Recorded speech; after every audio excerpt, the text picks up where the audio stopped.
Pour ce printemps, j'avais envie de revisiter les couleurs neutres, toujours très populaires, mais avec des déclinaisons peut-être plus contemporaines, plus modernes, avec des jeux de textures qui amènent de la dimension au maquillage.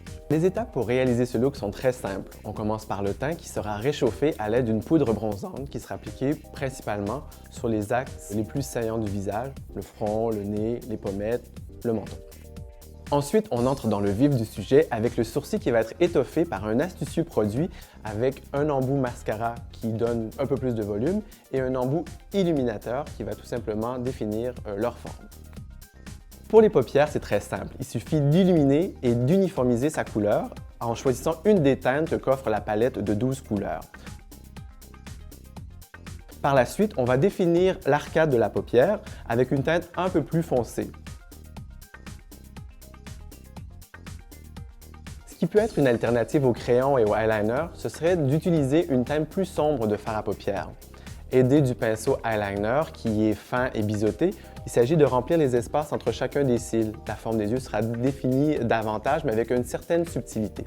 Une astuce intéressante pour dissimuler les signes de fatigue ou pour apporter de l'éclat au regard serait de glisser un crayon de couleur nude, comme le nude velours ici, qui sera vraiment appliqué directement sur la muqueuse à l'intérieur de l'œil. L'effet est instantané.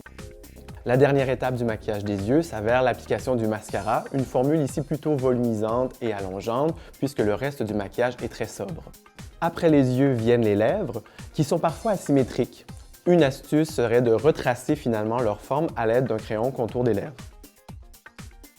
Une formule que j'aime particulièrement sont les rouges à lèvres liquides. Ils permettent justement en un geste rapide d'appliquer une couche de couleur intense mais avec cette fois-ci un fini un peu satiné.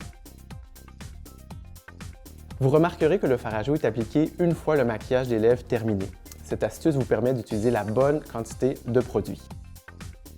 Ce look apportera un effet santé bonne mine instantané. C'est ce qui me plaît particulièrement, c'est qu'il peut être adopté par les femmes de tous âges et en toutes circonstances.